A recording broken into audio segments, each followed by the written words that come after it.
I'd like to extend the warmest greetings to faculty and staff, and of course administrators as well. This presentation is meant to introduce to you a new type of technology that's out there, which we could all use. To get started, I'd like to ask you a rhetorical question. Have you ever, in your years of teaching, had a class of 25 students who were on task the entire time for the entire lesson? Well, I think I found a technology that I confidently can say yes to that question. I'd like to share it with you now. The purpose and objectives. The purpose of this presentation is to give district administrators and my fellow teachers a very brief introduction to the Nearpod technology. At the conclusion of this presentation, you will understand how and why to use Nearpod in the classroom, know how Nearpod supports the district technology goals, identify which grade levels are appropriate for its use, realize the equipment necessary to utilize Nearpod, discover the costs and technical support available, and most importantly, understand how Nearpod enhances content standards and teaching strategies. Nearpod, you see, is an app that enables teachers to use their laptops to manage content on their students' devices. Now, much like I know many of you use Kahoot or Quizlet, it's similar to that, but much more in detail, much more elaborate, almost like Kahoot on steroids, if you will. And again, the students can log in with their laptops, or in the elementary level, their tablets, or if their laptops are at home or aren't charged, they can also log in using a smartphone. That's nice versatility there. First thing you do as a teacher is you create a multimedia presentation, or you can use some professionally designed ones that are on the website as well. I personally like to upload my own presentations, my PowerPoint presentations, so they're more aligned to my content standards. After you upload your PowerPoint and you put in activities on the website, students can then log on. They go to the website and access the teacher's presentation. Much like Kahoot, you get a 5-digit code the students do, and they log in, and you are all logged into your own lesson at the same time. As you go through the lesson, the teacher generates the lesson and goes at the teacher's pace.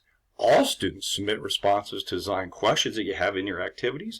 Like in a classroom, you would ask an oral question. This time, the question are on their laptops, in which all the students will respond using their laptops. So you get questions in real time. The teacher can monitor student responses from his computer, or you could put their responses on the smartboard for all to see. Either way, you can assess comprehension immediately, and that's how you know that your students are on task and that they're getting the objectives. The app is equipped with many different learning activities to differentiate instruction. Students can watch videos. I upload YouTube videos to my lessons, which they can watch. Take surveys, which are great after discussions and debates. They can do surveys on the app. Respond to multiple choice and open-ended questions. Just like you would ask them orally in class, you now can ask them in writing, and they all respond on their laptops. One of the really interesting apps they have on the website is the drawing pad, in which students use their laptops to draw. All right, great differentiation there. They also have apps where they can collaborate and brainstorm with each other. Again, the accountability is just huge. When using this technology, all students are on task and held accountable by responding in real time. This technology revolutionizes formative assessment. I am pleased to report that this technology also supports our district technology goals. As you can see here, it does increase student engagement. That's obvious. You can use different apps for greater collaboration and teamwork. It helps with problem solving. Differentiation is just incredible. It definitely extends the curriculum and resources available to teachers and the students. I have cited here a Nearpod case study in a school in Tustin, California, in which they're providing teachers, dozens of teachers, dozens of different classrooms from the case study, providing the teachers say provides engaging interaction and experiences, designs lessons to meet individual needs, more accurately able to assess if a lesson objectives are met, and you can diagnose students' learning needs as well with this application. There are additional case studies and research that can be accessed on the Nearpod website. There was about a dozen or so that I counted. There's plenty of research out there to back up its effectiveness for sure. Here's a great thing, especially district-wide. Nearpod has on their website interactive lessons designs for all grades, K through 12, all content areas and all grades. If your students can use a web browser, they can experience Nearpod. So this is applicable to everyone across curriculum and across grade level and across ability levels. Necessary equipment for this application. Our students have laptops or tablets, and if they don't have that with them, they certainly have smartphones, that's for sure. All you need is an electronic device with internet connection, and you can log on and enjoy the Nearpod experience. Cost and technical support. Now, of course, they have different varying levels of cost. I currently have the Silver plan, which is free. I can create polls, do quizzes, and I can only have up to 30 students access my lessons at a time, which at this point is not a problem. I couldn't do a large auditorium instruction, but 30 students is not bad for the free mode. However, in the free Silver, you can only store up to 5 megabytes worth of lessons. So I have about 12 lessons stored right now, and I'm full, and I cannot create any new lessons. So it does put a limit on how many lessons you can create. Obviously, if you go with the gold, you can see there you can assign homework, and you can flip the classroom where the students do your lesson at home instead of in class online with you. Currently don't have that access under the Silver program. And Platinum, as you can see, it increases the class size if you want to do mass instruction. What I'm hoping we can get is a site license, and is a considerable amount of money, $1,299 a year. But if it's K through 12 and all of us teachers using it, it's quite worth it, and that's where it has obviously all the extras in there. The Nearpod technical team provides online tutorials. I watched one the first time I logged on. It was simple, it was self-directed, self-paced. They have obviously webinars which you can watch. I've never done so.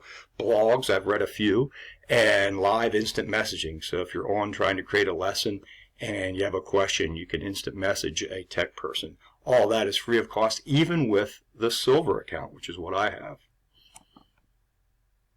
How does Nearpod meet your standards, goals, and enhance your strategies? When the teacher creates a presentation that aligns with their content standards, the Nearpod app is an innovative and exciting way to keep students engaged. Goals and objectives are, again, I love this, so you can tell in real time by reading their responses if they're comprehending your goals and your objectives for that particular lesson.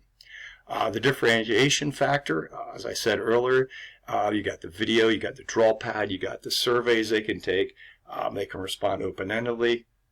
They can even go out, I forgot to tell you this, out to the internet and find visuals and information and bring it back to your lesson and post it inside your lesson. So that's a nice little option for the students too. That it's basically unlimited for the students to help enhance their experiences, as long as there's limited as much as what's on the internet. The lessons can be flipped, as I mentioned earlier, and done individually at home for homework. At the student's convenience, at the student's pace. The one thing about in-class live lessons is they are going at the teacher's pace, so the teacher can go fast or slow, or maybe too fast for some students and too slow for others. So you can flip it, and then it'll be better for the student. They can go at their pace. In my 25 years career, I have never found a teaching tool as effective, exciting, and engaging. And engaging is the key word there. The students are engaged. They're working. They're enjoying it. They're excited. It's something different. It's something new, and it's very effective. Remember, Nearpod supports most of our school district's technology goals. Since Nearpod has produced lessons for grades K through 12, this is a district-wide technology tool for all of us to use. I have designed about a dozen lessons, I said earlier, and I have never called upon the Nearpod tech support team. This is a very user-friendly app. Trust me on that. And again, I have a link to a screencast to show teachers how to design a lesson here at the end. Using Nearpod allows you to actively engage more students and more accurately measure lesson objectives. There's no doubt in my mind about that. On the screen, I did a screencast video for educators showing you how to use and design a Nearpod lesson. And then there's a briefer, shorter video screencast for students to how they log on and what tools are available to them once they've logged on. Feel free to check those two tutorials out at your leisure. Any questions? If you have any questions, I'll take them now. If you think of any questions at a later date, I can be reached at, there's my school email and my phone extension, or just stop by room 615. Thank you for your time and cooperation. Have a great day.